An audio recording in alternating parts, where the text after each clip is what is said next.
Good morning, everyone. Am I audible? Great, thanks.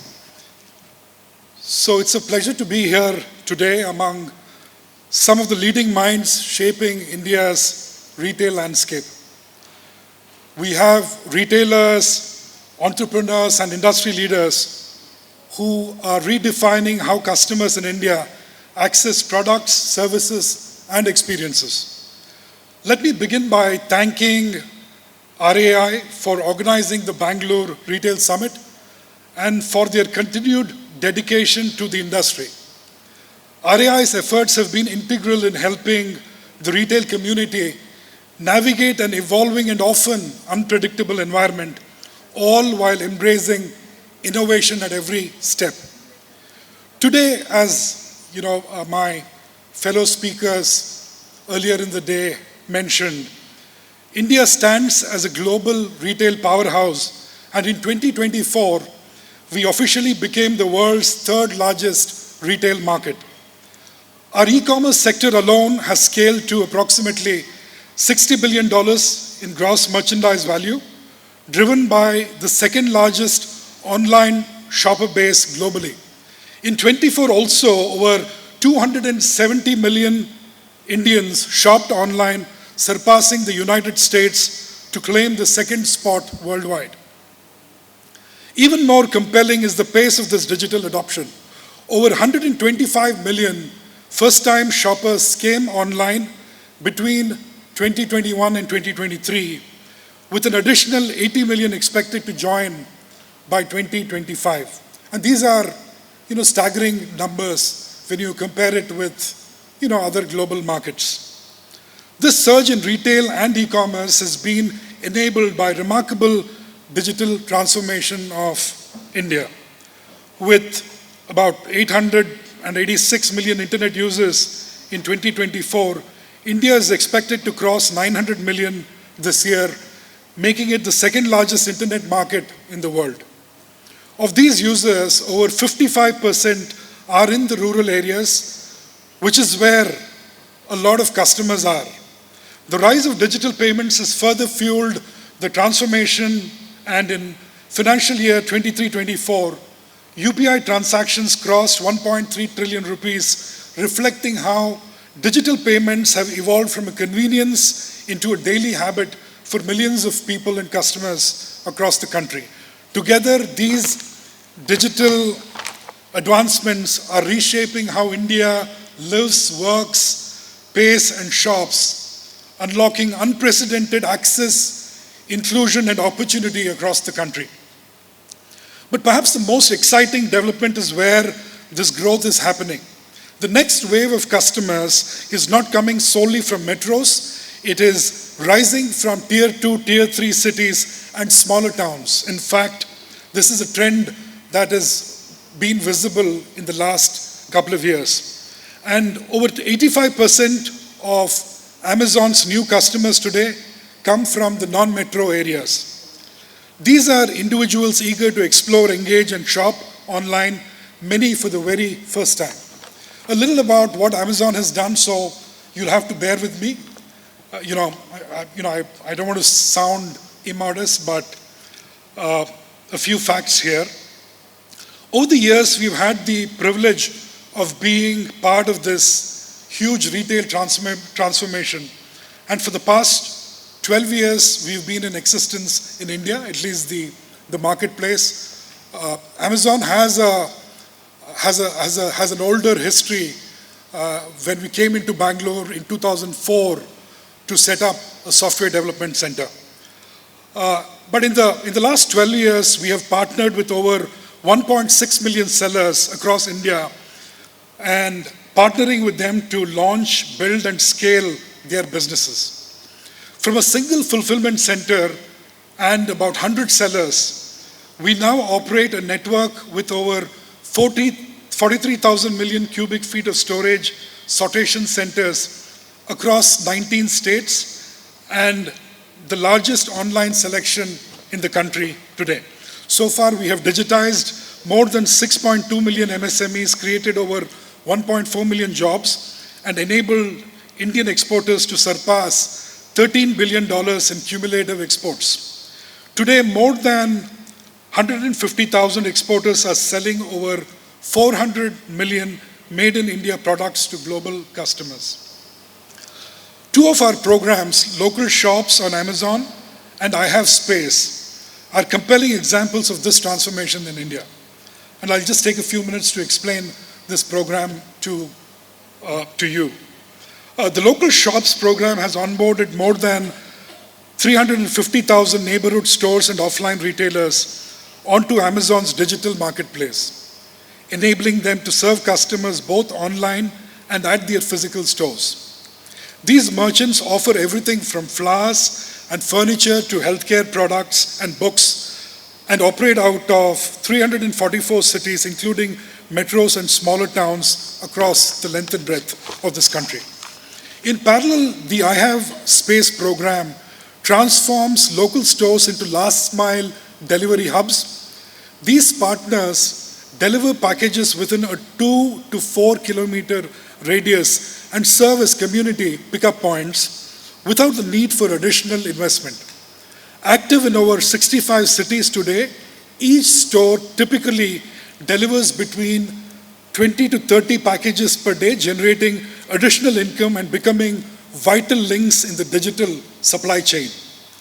Through these efforts, we are witnessing the real power of omnichannel retail, where the strengths of traditional retail are augmented by the capabilities of digital platforms to deliver greater value to both sellers and customers. Our commitment to retail transformation does not stop at marketplaces. We recognize that many businesses want to establish their own independent digital identity, which is the reason why we launched what is known as Smart Business, which is a suite of intuitive e-commerce tools designed to help any brand or retailer set up and manage their own digital store. With Smart Business, businesses can leverage Amazon's trusted infrastructure, cataloging, secure payments, logistics, and customer insights to build a complete standalone e-commerce presence. There are numerous success stories and sort of that inspire. For example, there is golden Dory Handlooms, rooted in India's rich weaving heritage. With an initial investment of just 15,000 rupees, they launched their own website via Smart Business and received 120 orders in their very first month and scaled to a monthly revenue of 2.5 lakh rupees. Their customer base grew by 40% through this digital presence. Or consider, for instance, Shop Tuni, a Chennai-based jewelry brand founded by Vaishali. Initially managing everything through Instagram and WhatsApp, she transitioned to Smart Business, built her website in 30 minutes flat, and saw a 40% surge in sales. She even secured a bulk order from France for 35 to 40 handicraft items, and today she continues to celebrate Indian craftsmanship while expanding globally. These are not merely stories of digitization, these are narratives of empowerment, entrepreneurship, and self-reliance. Excuse me. Whether a business begins online, offline, or moves seamlessly between the two, we are committed to being their partner at every stage. Can I have some water if you don't mind? In fact, what has been a catalyst in this journey has been the Indian government's progressive policy support, which has resulted in sectors such as retail, startups, manufacturing, and exports achieving record-breaking growth. At Amazon, we are fully aligned with this national vision and are investing in technology, logistics, and innovation, as I mentioned. In support of the government's initiatives for startups and manufacturing, we signed a memorandum of understanding with the Department for Promotion of Industry and Internal Trade, DPIIT as it's called, earmarking 1,000 crores to support manufacturing-based startups. And as part of this MOU, I'm happy to say, we have recently invested in RAS Luxury Skincare. I'm sure you would have sort of seen this brand proliferate across domestic households of late. And this, incidentally, is a DPIIT registered startup from Raipur, Chhattisgarh, focused on the luxury personal care, which is seeing phenomenal growth across, multiple segments. We also have an Amazon Saheli program where the plan is to empower women entrepreneurs with specialized e-commerce training and access to tools like Amazon Pay, AWS, at the Amazon Web Services, and Amazon Business, helping women-led businesses thrive in sectors such as fashion, food, beverage, textiles, to name a few. The other very interesting story, and I will close after this, hopefully. Yeah. Our e-commerce exports initiative is something that I'd like to highlight here. We call it as Amazon Global Selling, which was launched in 2015, and it has been a key driver in enabling sellers to succeed beyond the Indian marketplace. Over the past year alone, our seller base grew by approximately 20%. Today, we have Indian businesses from more than 190 cities across India, reaching global customers through over 18 Amazon marketplaces, including the United States, the UK, the UAE, Saudi Arabia, Canada, Mexico, Germany, France, and Australia.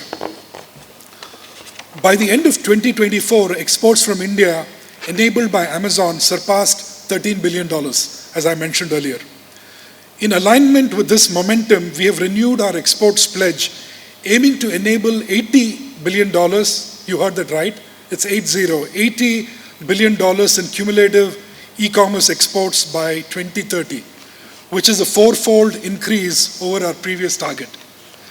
We're also partnering with the DGFT to empower MSMEs. We've created training programs and workshops across 20 districts last year and are now expanding to 47 districts where we are integrating what is known as Amazon's Export Navigator tool into DGFT's Trade Connect portal in order to help businesses navigate, cumbersome export compliances that exist today.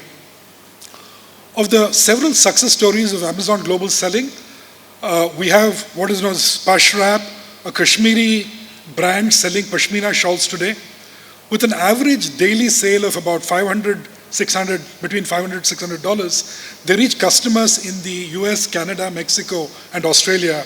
And during high demand events like Black Friday and Cyber Monday, their sales spike up to 10 times. No discussion of retail transformation would be complete without mentioning Karnataka and particularly Bengaluru, my hometown. Karnataka plays a defining role in the future of Indian retail, with more than 400,000 startups in retail and consumer technology. Bangalore has rightly earned its title as the Silicon Valley of India, and the state attracts over 40% of India's FDI in the tech sector, thanks to its infrastructure, skill talent, innovation, etc., etc. Our own technology and research teams based out of Bangalore are building solutions for both Indian and global markets, setting new standards in efficiency, scalability, and customer experience. With over 30% of the country's tech workforce based in Karnataka, it is truly the engine room of India's digital retail revolution. The future of retail in India is clearly omnichannel. Success will depend on the ability to provide seamless, adaptable, and personalized experiences, as the gentleman before me mentioned, and this across various platforms and formats. My company, as I've mentioned earlier, is committed to supporting this direction, and we're working with retailers, brands, entrepreneurs to offer tools, technology, and resources needed to succeed in a changing landscape. With continued collaboration between government, industry, innovators, and my friends here, there is a strong potential to drive meaningful progress, and together we can build a future where businesses of all sizes have the opportunity to succeed, compete, and lead on the global stage. With that, I end my sort of long monologue, and thank you so much. Thank you.